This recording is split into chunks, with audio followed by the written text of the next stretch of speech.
Bonjour, bienvenue na channel nangai. Na na lisolo ya koyekola ngana bino ndenge nini toko sala rasta pe toko kiko sala ngolo kola cap. Donc naza kande bomoni posa kokanga vraiment mesh na mutu nangai. Mais na kokanga mesh ngonde nini naza ma facilité ya omikanga mesh ngamoko ya kosala periki ya rasta. Donc ba midele eza ebele o eza vraiment na mayele na ngai pe donc na mususu oyebi déjà ba suki ya ba rasta ndenge nini basala kango na cap. Mais mususu pe oyebi te nde ba midele mususu po tela kaka ya rit bénédiction de Dieu affiché tout na kati ya salon la bénédiction de Dieu. Donc basuka kitoko na créaka na sala basuka belebele. Donc boski pite soko subscribe ngai na ntena noza abonné te na channel na ngai okoki ko s'abonner na channel na ngai po ozalaka vraiment branché na ba midele ya kitoko, ozalaka vraiment branché na ba midele ya sika po nyonso na lalaka na lotaka nyonso na lalaka na réseau na ka porter un plus c'est pas na yo po mususu okolinga okanga suki na yo ya rasta. Donc n'importe quel modèle, mais subscribe ngai po ozala branché na ba midele ebele o na banda osala midele ebele o na ba créer na mayele o nzamba pesinga na midele ebele o na banda créer na banda partager ngo na bino tantine o sikoyo ye na osala suki oyo na mutu na ye na osala suki na ngai na banda suki na ngai. Donc malembe tokoba nga na bino na suki o na nina sala tokoba ngo biso na bino bobanda kolanda ngo o ya kosepela nde na sali ya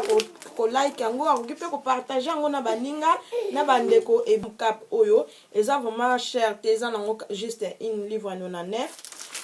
na ko use na mesh na ngai oyo pona kanga rasta na ngai donc bozwa ngai malembe tozokoba na bino vraiment o a kosepela nango ko partager na bandeko. Donc eza bongo malembe tozokoba na bino oyo nazo use nango eza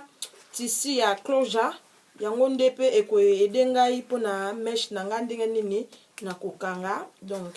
yango yo tozokoba to na kolakisa bino malembe po ngana bino to comprendre likambo to nito sala sikoyo ngana bino to yekola nde nini toko sa periki na biso ya mesh ya rasta. Donc pati na nga yango naza nango na okata ngo na ko utiliser ngo na kata ngo en 3. Merci.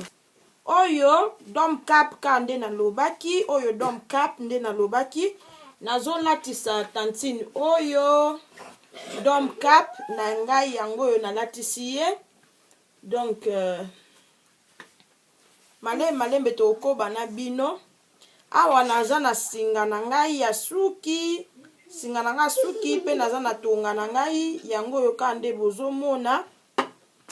oyo closure na ngai. Donc closure oyo na ko poser ye likolo ya mutu oyo malembe. Donc bolanda nga bo skipite oyo okoki ko subscribe ngai soki nano subscribe te ko bosana yango te nalela bino trop nalela bino fort to landa yango to koba nango na maboko epambwama nalela bino trop to landi.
donc yango yo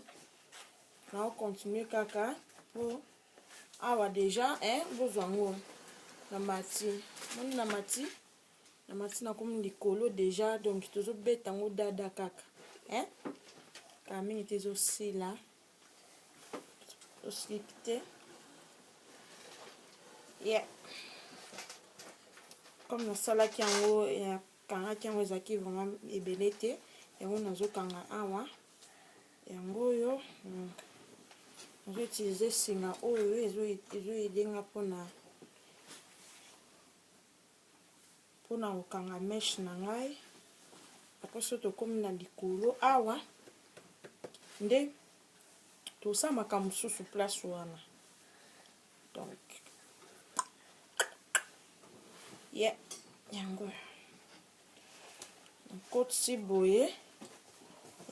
yango oyo nakotisi awa nasimbi koto oyo tangi awa nazo twist siko nazo twist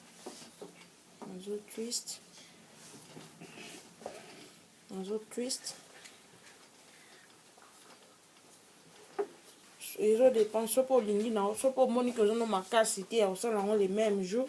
okosala yango ata 2 jours donc ezo dépend na yo moko okosala yango 2 jours okosala yango donc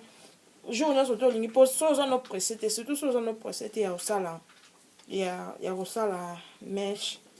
ya kolata yango kwa so oza no presse te okosala na yango anytime olingi osali ndambu otiki osali ndambu otiki ngai asalaka bongo mingimingi surtout so naokanga meshe na motu na ngai nde nazali na suki so naokanga meshe na motu na ngai na banda osala mwa nakangi ndambu natiki ti place na osilisa siko na oyo mpe eza naoka ndenge moko do na kutuko mpe nakokanga nde nakangi boye apres na kati na yo continue yango lobi mpo talaka na continue kaka yango oyo nalakisa bino na oyo ndenge napusani nde na mati likolo moni donc ntango mpenza ezala moni ezokende donc na propre nyonso eke na soin nyonso donc awawa totourne na otantine oyo motu